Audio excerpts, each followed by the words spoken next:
श्री गणेश जी महाराज व लक्ष्मी मैया की जय, सरस्वती मैया की जय। ओम नमः शिवाय, ओम नमः शिवाय, बोले ओम नमः शिवाय। जय हनुमंती नमः, जय अक्षय नमः, जय दधिमती नमः, जय माँ कामाख्या माँ। राधे राधे। आज लाडले हनुमान जी सुंदरकांड पे 2 शब्द सिखा देना, मनन करती हूँ साथ रहना।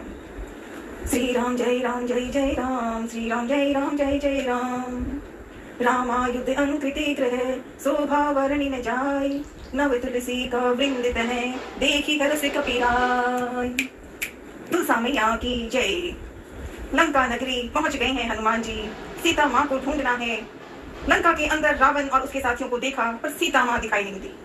तभी लंका नगरी में ही ऐसा घर दिखाई दिया कि रामायुध अंकृति ग्रह, शोभा वर्णि न जाए।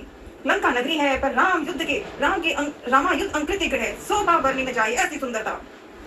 तो लंका निश्चर निकर निवासा, यहाँ कहाँ सज्जन कर बासा। लंका निश्चर निकर निवासा, लंका तो राक्षसों के समूह का निवास स्थान है।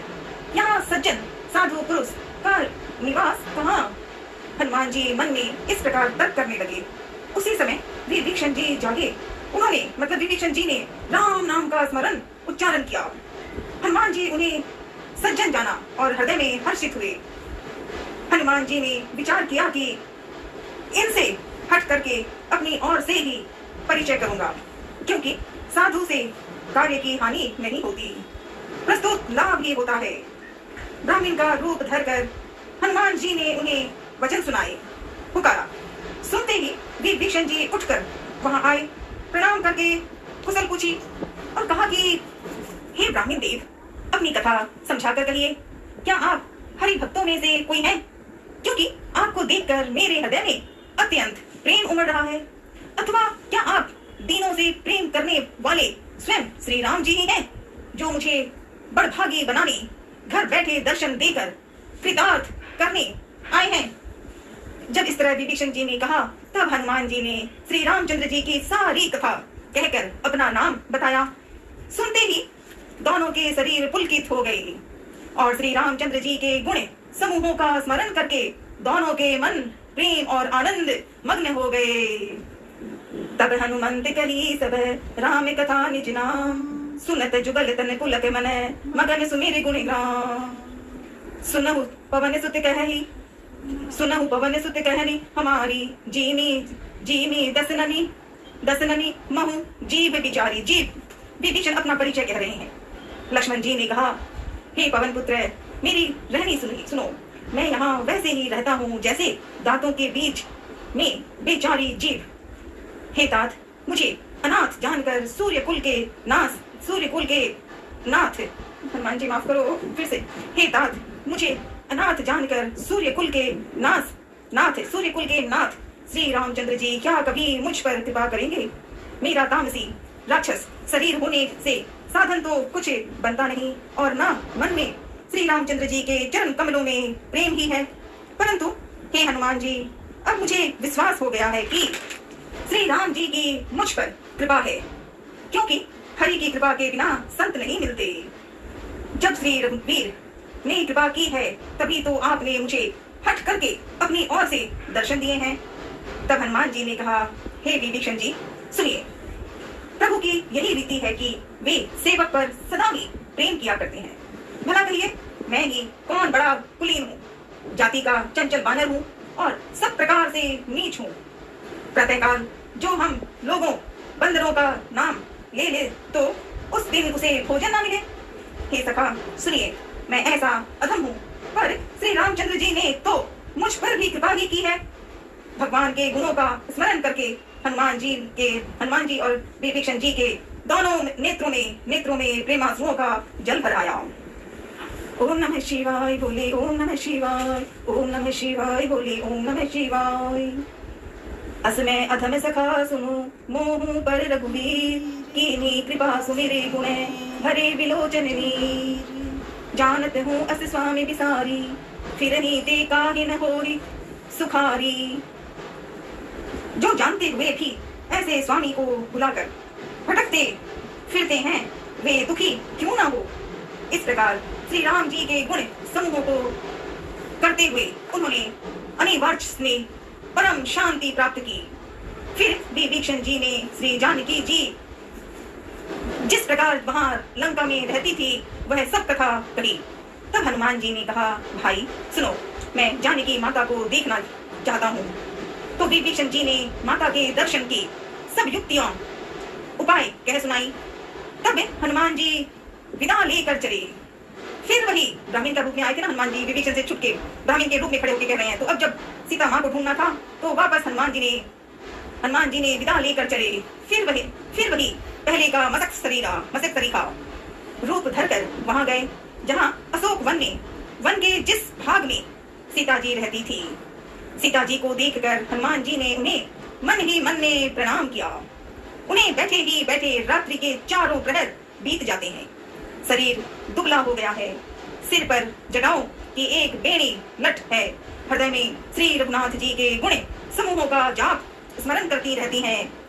श्री जानकी जी नेत्रों को अपने चरणों में लगाए हुए हैं, नीचे की ओर देख रही हैं और मन श्री राम जी के चरण कमलों में लीन है। जानकी जी को दीन दुख देखकर पवन पुत्र हनुमान जी बहुत ही दुखी हुए। अब हनुमान जी लंका आ गए, अशोक वाटिका में आ गए जहाँ सीता माँ को देखा। निज पद नयन दिए मन राम पद कमल लीन, परम दुखी भा पवन सुत देखी जानकी दीन। तरु पल्लव में रहा लुकाई। हनुमान जी वृक्ष के पत्तों में छिप रहे और विचार करने लगे कि हे भाई, क्या करूं, इनका दुख कैसे दूर करूं।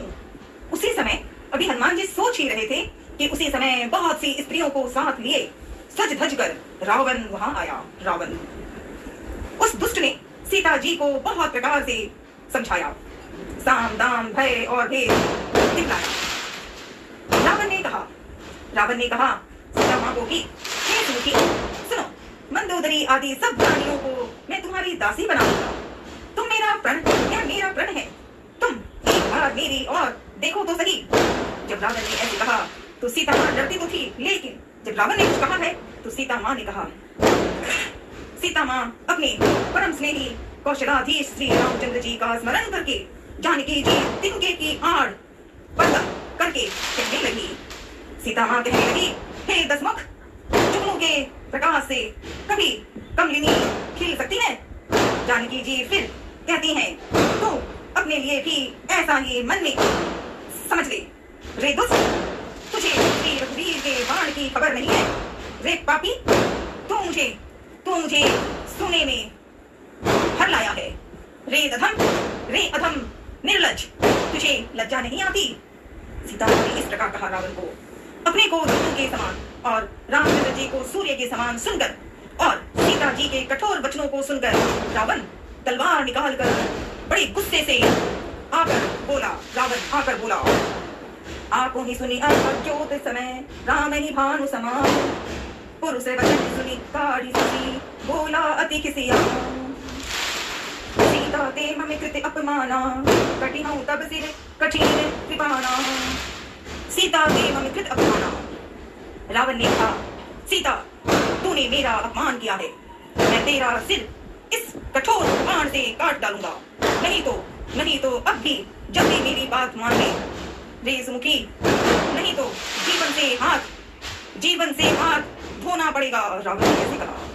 तब सीता माँ ने कहा, हे दशग्रीव, प्रभु की भुजा जो श्याम कलम की माला के समान सुंदर और हाथी की सूंड के समान पुष्ट और विशाल है, या तो वह भुजा ही मेरे कंठ में पड़ेगी या तेरी भयानक तलवार ही।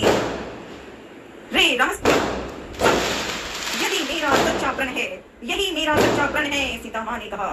फिर सीता माँ और कहती हैं, हे चंद्रहास, श्री रघुनाथ जी के विरह की अग्नि से उत्पन्न मेरी बड़ी भारी जलन को तू हर ले। हे तलवार, शीतल तीव्र और श्रेष्ठ धारा बहाती है, अर्थात तेरी धारा ठंडी और तेज है। तू मेरे दुख के बोझ को हर ले। सीता जी के ये वचन सुनकर ही रावण वह मारने दौड़ा। तब मैं दानव की पुत्री मंदोदरी की नीति कहकर उसे समझाया। तब रावण ने सब दासियों को बुलाकर कहा कि जाकर सीता को बहुत प्रकार से भय दिखलाओ। यदि महीने भर में यह कहा न माने तो मैं इसे तलवार निकालकर मार डालूंगा। यूं कहकर रावण महल चला गया। यहाँ राक्षसियों के समूह बहुत से बुरे रूप धरकर सीता जी को भय दिखलाने लगे। भवन गयो दस गंधर यहाँ पिचाचिनि वृंद सीता ही त्रास दिखाई धरिय रूप बहुमन। जय सिया राम जय जय सिया राम जय सिया राम जय जय सिया राम जय सिया राम जय जय सिया राम जय सिया राम जय जय सिया राम। ओम नमः शिवाय ओम नमः शिवाय बोले ओम नमः शिवाय। हरे हरे महादेव हरे हरे महादेव हरे हरे महादेव हरे हरे महादेव। लाडले हनुमान जी दादू जी आपको प्रणाम और सिखाना मुझे अर्थ भी बताना। जहाँ भाषा नहीं आती है लाडले हनुमान जी साथ रहना साथ रहना साथ रहना। अंजनी माँ के लाडले सुखिया माँ के लाडले साथ रहना। हनुमान चालीसा भी सिखाना ठीक है लाडले। हरे हरे महादेव।